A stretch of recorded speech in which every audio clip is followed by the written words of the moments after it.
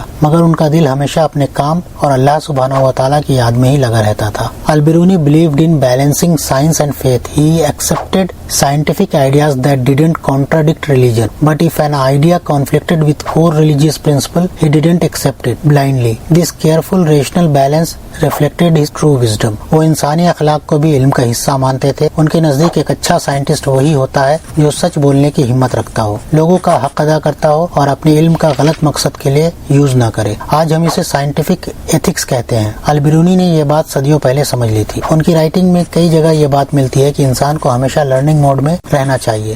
سیکھنا صرف جوانی کا کام نہیں بلکہ پوری زندگی کا ایک سفر ہے۔ یہ سوچ ان کی اسپریچول ڈیولپمنٹ کا ہی حصہ تھی۔ وہ اللہ سبحانہ و تعالیٰ کے قریب ہونے کا سب سے بہترین طریقہ علم اور عمل کو سمجھتے تھے۔ ان کی دعاؤں، ان کی سوچ اور ان کا رویہ ہمیں یہ سکھاتا ہے کہ علم کا اصلی مقصد روح کو روشن کرنا ہوتا ہے، نہ کہ صرف دماغ کو۔ ان کی زندگی اس بات کا ثبوت ہے کہ ایک انسان ایک ہی وقت میں بہت بڑا سائنٹسٹ بھی ہو سکتا ہے اور بہت اچھا انسان اور مومن بھی۔ اس لیے آج جب ہم البرونی کا نام لیتے ہیں تو وہ صرف ایک ہسٹوریکل فگر نہیں بلکہ ایک اخلاقی، روحانی اور عقلی طور پر ایک رہنما کی حیثیت رکھتے ہیں۔ ایک ایسا انسان جس کا ہر قدم ہمارے لیے ایک مثال چھوڑ گیا ہو۔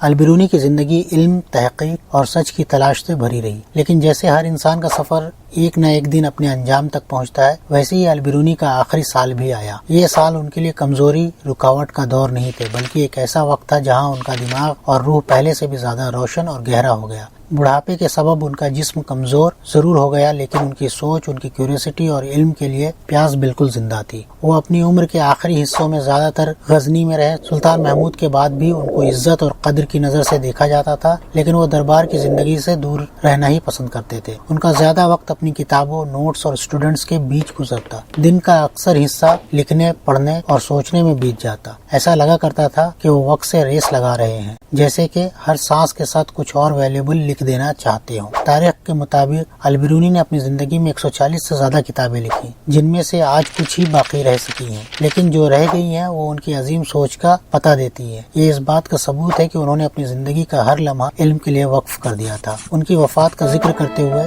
ہسٹری ایک بہت ایموشنل واقعہ بیان کرتی ہے۔ کہا جاتا ہے کہ اپنی موت کے بالکل قریب انہوں نے ایک فقہی مسئلہ پوچھا تھا۔ جب لوگوں نے کہا کہ اس حالات میں رہ کر ان باتوں کا کیا فائدہ، تو انہوں نے کہا یہ بہتر ہے کہ میں اس دنیا سے علم کے ساتھ جاؤں نہ کہ جہالت کے۔ یہ ایک جملہ ان کی پوری زندگی کا خلاصہ بن جاتی ہے۔ یہ ان کے ٹرو علم کے عشق کا سب سے بڑا ثبوت ہے۔ البرونی کا انتقال 1048 ء کے قریب مانا جاتا ہے۔ ان کی وفات کے بعد کوئی بڑا شور، کوئی قصر یا کوئی آزاد السوق جیسا جلسہ نہیں ہوا، لیکن جو چیز رہ گئی وہ ان کا علم تھا، جو ہر صدی میں زندہ رہا، کبھی ایک کتاب کے ذریعے، کبھی ایک ریفرنس کے طور پر، کبھی ایک انسان کی سوچ میں بدلاؤ کی صورت میں۔ ان کی لیگیسی صرف ہسٹوریکل پیجز تک محدود نہیں رہ گئی۔ ماڈرن سائنس، جغرافی، ایسٹرونومی اور فزکس کے کئی کانسیپٹ پر ان کی ریسرچ کا اثر دکھائی دیتا ہے۔ آج بھی ان کے نام پر یونیورسٹیز، ریسرچ سینٹرز، اسکالرشپ اور سائنٹیفک ایوارڈز موجود ہیں۔ مون کا ایک کریٹر البرونی کے نام سے جانا جاتا ہے۔ ایک ایسٹرائڈ کا نام بھی ان کے لیے رکھا گیا ہے۔ یہ اس بات کا ثبوت ہے کہ دنیا ان کے کنٹریبیوشن کو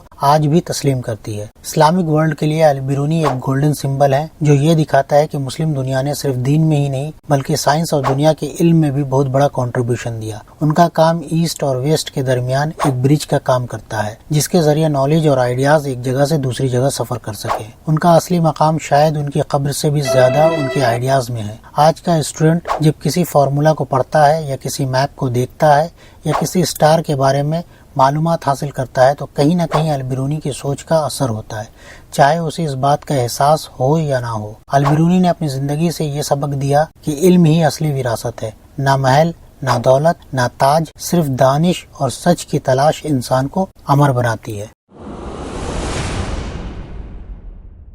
البرونی کی زندگی ایک کھلی ہوئی کتاب کی طرح ہے، مگر یہ کتاب عام کہانی نہیں ہے، یہ ہمت، جنون، صبر اور علم سے لکھی گئی کہانی ہے۔ ایک ایسا انسان جو اپنے دور سے صدیوں آگے سوچتا تھا، جب دنیا کے زیادہ تر لوگ زندگی کو صرف روزی، روایت اور ڈر کے ساتھ گزار رہے تھے، تب البرونی پوچھ رہے تھے، سمجھ رہے تھے اور لکھ رہے تھے۔ وہ نہ صرف اپنے لیے علم حاصل کر رہے تھے بلکہ اپنے آنے والی پوری انسانیت کے لیے راستہ بنا رہے تھے۔ ان کی زندگی کا سب سے بڑا سبق یہ ہے کہ علم کی کوئی حد نہیں ہوتی۔ ایک انسان چاہے کسی گاؤں کا ہو یا کسی سلطنت کا، اگر اس کے اندر سیکھنے کا جذبہ ہو تو وہ دنیا بدل سکتا ہے۔ البرونی نے ہمیں سکھایا کہ علم صرف نورتنوں یا فیکٹریز میں ہی پیدا نہیں ہوتا، کبھی کبھی وہ ایک تنہا کمرے میں، پرانی کتابوں کے بیچ اور خاموشی کے اندر بھی پیدا ہوتا ہے، اور جب وہ علم پیدا ہوتا ہے تو صدیوں تک زندہ رہتا ہے۔ وہ ماڈرن سائنس کے فاؤنڈیشن کا حصہ ہیں، لیکن ساتھ ہی وہ روحانی انسان بھی تھے۔ ان کے لیے انکوائری اور عبادت الگ چیزیں نہیں تھی، یہ ایک ہی سفر کے دو قدم تھے۔ یہی وجہ ہے کہ ان کا علم ہمیں صرف اسمارٹ نہیں بلکہ ہمبل بنانا بھی سکھاتا ہے۔ وہ کہہ گئے کہ جتنا زیادہ ہم جانتے ہیں اتنا ہی ہمیں اپنی کمزوری کا احساس ہوتا ہے۔ یہ بات آج کے ٹائم میں اور بھی زیادہ ریلیونٹ لگتی ہے۔ آج ہماری دنیا ٹیکنالوجی سے بھری ہوئی ہے، ہر چیز ایک کلک پر مل جاتی ہے، پھر بھی بہت سے لوگ اپنی اصلی کیپیبلٹی کو ایکسپلور نہیں کرتے۔ البرونی کی کہانی ہمیں جگاتی ہے، وہ بتاتی ہے کہ ریئل جینیس ہونا مطلب بریلینٹ نہیں بلکہ کیوریس ہونا ہوتا ہے۔ سوال پوچھنا، چیزوں کو سمجھنے کی کوشش کرنا اور سچائی کے پیچھے لگ جانا ہی اصلی علم کا راستہ ہے۔ یہ ویڈیو صرف ایک ہسٹوریکل بایوگرافی نہیں بلکہ ایک ریمائنڈر ہے کہ ہم بھی کچھ الگ کر سکتے ہیں۔ شاید ہم سائنٹسٹ نہ بنے، شاید ہم اسکالر نہ بنے، لیکن اپنی زندگی میں البرونی کے نقش قدم پہ چل سکتے ہیں۔ ہم اپنے فیلڈ میں بیسٹ بن سکتے ہیں،